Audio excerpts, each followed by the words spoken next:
क्या आपने कभी समुद्र की तस्वीर देखी है और सोचा है कि यह हर जगह इतनी अलग क्यों दिखती है? कभी कभी पानी चमकीला, खुश नीला होता है, जैसे गर्मियों का आसमान। दूसरी जगहों पर यह हल्का, नरम हरा हो सकता है, लगभग सूरज के नीचे घास के मैदान जैसा। फिर ऐसे भी समय होते हैं जब महासागर गहरा और रहस्यमय दिखता है, एक गहरा स्याही जैसा काला, जिसमें कई राज छुपे होते हैं। यह एक आम सोच है कि सारा पानी एक जैसा होता है, लेकिन हमारी दुनिया के महान महासागर एक चित्रकार की पैलेट की तरह है, जिसमें 100 अलग-अलग शेड्स भरे हुए हैं। रंगों की यह विविधता सिर्फ रोशनी का कमाल नहीं है, यह खुद पानी के बारे में एक कहानी है, उसकी यात्रा की कहानी, उसकी सामग्री की और उस दुनिया की जो उसकी सतह के नीचे है, जिसे समझा जाना बाकी है। ये अंतर तब सचमुच जादुई हो जाते हैं जब आप पानी के दो हिस्सों को मिलते हुए देखते हैं। कल्पना कीजिए कि आप एक ऐसे बिंदु पर खड़े हैं जहां एक नदी समुद्र में मिलती है, या जहां दो विशाल महासागर मिलते हैं।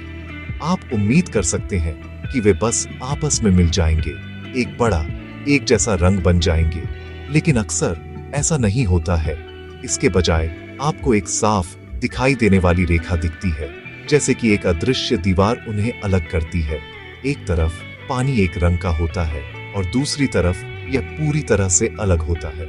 यह एक लुभावना दृश्य है, एक प्राकृतिक अजूबा जो आपको रुकने और सोचने पर मजबूर करता है। यह मुझे मेले में अलग अलग गांवों के लोगों के एक साथ आने की याद दिलाता है। हर समूह की अपनी अलग पोशाक और बोलने का तरीका होता है, फिर भी वे एक साथ खड़े होते हैं। यह घटना सिर्फ कुछ खास जगहों तक ही सीमित नहीं है, यह पूरी दुनिया में होती है, बड़े महासागरों और छोटे समुद्रों में।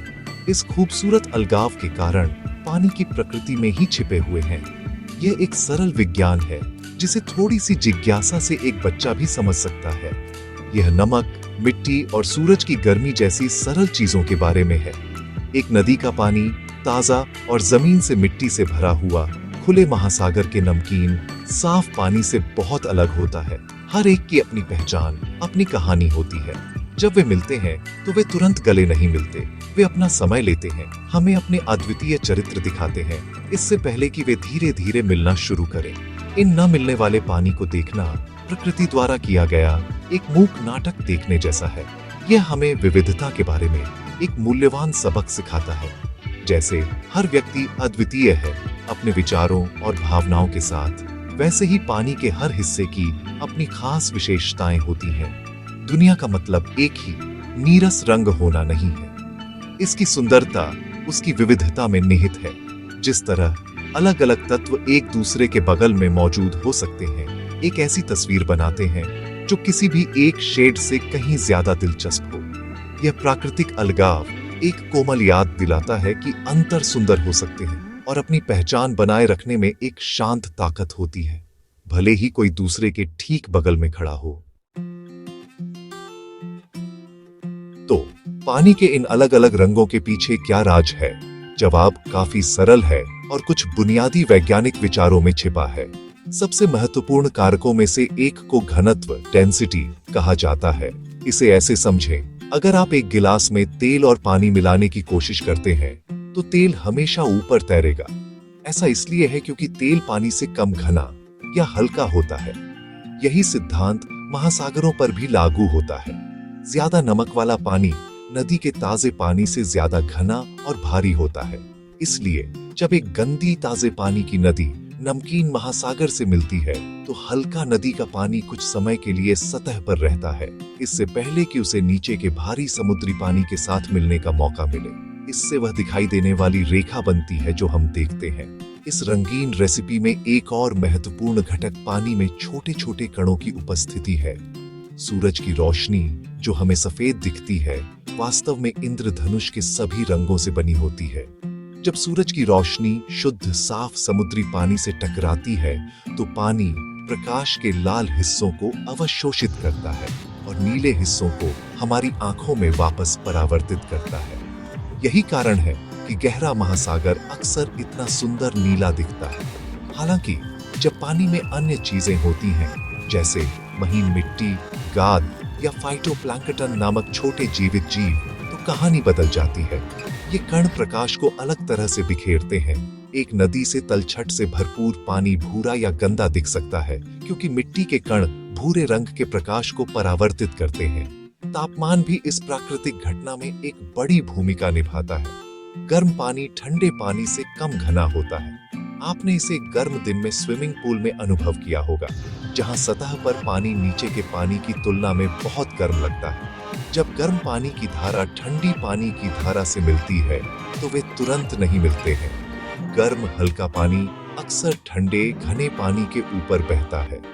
यह तापमान अंतर एक अस्थायी बाधा के रूप में कार्य करता है, जिससे पानी के दो हिस्से कुछ समय के लिए अलग रहते हैं। यह दो लोगों की तरह है जो अभी अभी मिले हैं। उन्हें एक दूसरे को जानने में कुछ समय लगता है, इससे पहले कि वे अच्छे दोस्त बन सकें और अपने जीवन को मिला सकें। अंत में इन सभी कारकों खारापन, तलछट और तापमान का संयोजन एक सीमा बनाता है, जिसे हेलोक्लाइन या थर्मोक्लाइन कहा जाता है। ये पानी के विभिन्न प्रकारों के बीच बनने वाली अदृश्य दीवारों के लिए सिर्फ वैज्ञानिक नाम है। हेलोक्लाइन विभिन्न खारेपन वाले पानी के बीच की सीमा है और थर्मोक्लाइन विभिन्न तापमान वाले पानी के बीच की सीमा है। ये रेखाएं स्थायी नहीं होती हैं। हवाएं, लहरें और धाराएं अंततः पानी को मिला देती हैं, लेकिन कुछ समय के लिए वे हमें यह शानदार प्रदर्शन देते हैं। समुद्र की सतह पर चित्रित एक जीवित भूगोल का पाठ, जो हमें दिखाता है कि विभिन्न तत्व सद्भाव में कैसे सह अस्तित्व में रह सकते हैं।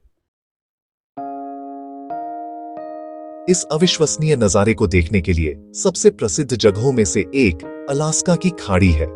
यहाँ ग्लेशियरों से पिघला हुआ बर्फीला हल्का नीला पानी खुले प्रशांत महासागर के गहरे नमकीन नीले भूरे पानी में बहता है। ग्लेशियर का पानी महीन तलछट एक प्रकार के रॉक फ्लोर से भरा होता है, जो इसे रंग और घनत्व में हल्का बनाता है। जब पानी के ये दोनों हिस्से मिलते हैं तो वे एक शानदार दृश्य विरोधाभास पैदा करते हैं, जो ऐसा लगता है जैसे दो अलग अलग दुनिया टकरा रही हों। उनके बीच की रेखा इतनी तीखी और स्पष्ट होती है कि ऐसा लगता है जैसे किसी ने इसे रूलर से खींचा हो। ये काम कर रही प्रकृति की शक्तियों की एक शक्तिशाली याद दिलाता है, जहां भूमि से ताजा पानी विशाल प्राचीन समुद्र के साथ मिलने की अपनी लंबी यात्रा शुरू करता है। एक और प्रसिद्ध उदाहरण अटलांटिक और प्रशांत महासागरों का मिलन बिंदु है। हालांकि वे एक स्थायी स्थिर रेखा से अलग नहीं होते हैं। ऐसे स्थान हैं जहां उनके पानी अलग अलग गुणों के साथ मिलते हैं और दृश्य भेद पैदा करते हैं। यह अक्सर ड्रैक पैसेज में देखा जाता है, जो दक्षिण अमेरिका के केप हॉर्न और अंटार्कटिका के दक्षिण शेटलैंड द्वीप समूह के बीच का पानी है। अटलांटिक महासागर आमतौर पर प्रशांत से अधिक नमकीन होता है, जो इसके घनत्व और रंग को प्रभावित करता है। उनकी धाराओं और तापमान में अंतर भी इस धीमी मिश्रण प्रक्रिया में योगदान करते हैं। इन दो शक्तिशाली महासागरों को छूते हुए देखना एक विनम्र अनुभव है, जिससे आप इस तरह की एक भव्य और शक्तिशाली प्राकृतिक घटना के सामने बहुत छोटे महसूस करते हैं। ये घटना केवल महासागरों तक ही सीमित नहीं है, यह भी खूबसूरती से प्रदर्शित होता है जहां बड़ी नदियां मिलती हैं। ब्राजील में मनाउस शहर के पास मीटिंग ऑफ वाटर्स नामक एक प्रसिद्ध स्थान है। यहाँ रियो नीग्रो का गहरा लगभग काला पानी अमेज़न नदी के रेतीले कैफे और लेट रंग के पानी से मिलता है, जिसे इस क्षेत्र में रियो सोलिमोस भी कहा जाता है। रियो नीग्रो का पानी गहरा है क्योंकि यह विघटित पौधों के पदार्थ से भरा है, जो इसे अम्लीय और धीमी गति वाला बनाता है। अमेज़न दूसरी ओर रेत और मिट्टी से भरपूर है।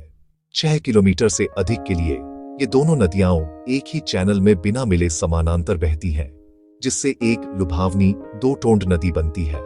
इनमें से प्रत्येक उदाहरण पानी, नमक और पृथ्वी की भाषा में लिखी गई एक समान कहानी बताता है। यह पहचान और संक्रमण के बारे में एक कहानी है। नदी का पानी उस भूमि की स्मृति को वहन करता है जिसे उसने पार किया है, अपनी मिट्टी और पत्तियों से भरा हुआ है। समुद्र का पानी गहरे समुद्र के प्राचीन खारेपन को वहन करता है। जब वे मिलते हैं तो यह परिचय का क्षण होता है। वे एक होने की जल्दी नहीं करते, इसके बजाय वे दुनिया को अपने सच्चे रंग दिखाते हैं। यह एक धीमी सुंदर नृत्य है जो एक वैश्विक मंच पर होता है, एक प्रदर्शन जो लाखों वर्षों से हो रहा है और उन सभी में विस्मय और आश्चर्य पैदा करता रहता है जो इसे देखने के लिए भाग्यशाली है। अंत में ये न मिलने वाले पानी हमें क्या सिखाते हैं? वे हमें सिखाते हैं कि सुंदरता एक रूपता में नहीं बल्कि विविधता में पाई जाती है। कल्पना कीजिए कि अगर दुनिया के सभी महासागर और नदियां बिल्कुल एक ही नीले रंग के होते, यह एक बहुत कम दिलचस्प दुनिया होती, है ना? अलग अलग रंग, गहरे नीले, हल्के हरे, गंदे भूरे और क्रिस्टल क्लियर फिरोजी एक महान टेपेस्ट्री में अलग अलग धागों की तरह है। हर रंग का अपना स्थान और अपना उद्देश्य होता है। जब उन्हें एक साथ बुना जाता है तो वे एक ऐसी तस्वीर बनाते हैं जो समृद्ध, जटिल और किसी एक धागे से कहीं अधिक सुंदर होती है। जहां ये पानी मिलते हैं वे इस शानदार प्राकृतिक रजाई की सीम है। यह प्राकृतिक अजूबा हमारे अपने जीवन के लिए एक सरल लेकिन गहरा सबक भी रखता है। ठीक रियो नीग्रो और अमेज़न नदी की तरह लोग अलग अलग पृष्ठभूमि से आते हैं, अलग अलग अनुभवों और विश्वासों के साथ। हमारे अपने रंग हैं, हमारी अपनी अनूठी पहचान है। कभी कभी हम सभी को एक जैसा होने का दबाव महसूस हो सकता है जब तक कि हमारे मतभेद गायब न हो जाए। लेकिन प्रकृति हमें दिखाती है कि एक ही दुनिया में रहते हुए भी अलग और अद्वितीय होकर एक दूसरे के बगल में खड़े रहना बिल्कुल ठीक है। सुंदरता सम्मानजनक सह अस्तित्व में निहित है, उस जगह में जहां दो अलग अलग संस्थाएं मिल सकती हैं बिना एक को दूसरे को मिटाए। ये दृश्य सद्भाव हमारे अपने समुदायों में सहिष्णुता और स्वीकृति के लिए एक शक्तिशाली रूपक है। बच्चों के लिए ये घटना अंतहीन जिज्ञासा और विज्ञान की दुनिया में एक अद्भुत प्रवेश का स्रोत है। ये घनत्व और प्रकाश जैसे जटिल विचारों को समझने का एक सरल तरीका है। यह उन्हें सवाल पूछने के लिए प्रोत्साहित करता है। पानी ऐसा क्यों है? ये किससे बना है? यह हमारे ग्रह के बारे में आश्चर्य की भावना पैदा करता है जिस पर हम रहते हैं। यह उन्हें दिखाता है कि विज्ञान सिर्फ एक पाठ्य पुस्तक में कुछ नहीं है, यह हमारे चारों ओर है, समुद्र के रंग में, नदी के प्रवाह में और सूरज की रोशनी में। यह एक याद दिलाता है कि हमारी दुनिया एक जादुई जगह है जो पहेलियों से भरी है, जिन्हें खुले और जिज्ञासु दिमाग से खोजा और समझा जाना बाकी है। अंततः इन पानी का मिलना प्रकृति की कलात्मकता का एक उत्सव है। यह एक गतिशील, हमेशा बदलती पेंटिंग है जो कभी खत्म नहीं होती। हवाएं और धाराएं यह सुनिश्चित करती हैं कि अंततः पानी मिल जाएगा और रेखा मिट जाएगी, केवल कहीं और फिर से बनने के लिए। अलगाव और मिलन का यह निरंतर नृत्य महासागरों और नदियों को जीवित, सांस लेने वाली संस्थाएं बनाता है। वे सिर्फ पानी के निकाय नहीं हैं, वे कहानीकार हैं। वे हमें दूर के ग्लेशियरों, प्राचीन समुद्री तलछट और हरे भरे वर्षावनों की कहानियां बताते हैं, और तुरंत एक होने से इनकार करने में वे एक क्षणिक, लुभावनी सुंदरता बनाते हैं जो हमें उन मतभेदों की सराहना करने की याद दिलाती है जो हमारी दुनिया को इतना अद्भुत, विविध और अंतहीन रूप से आकर्षक बनाते हैं।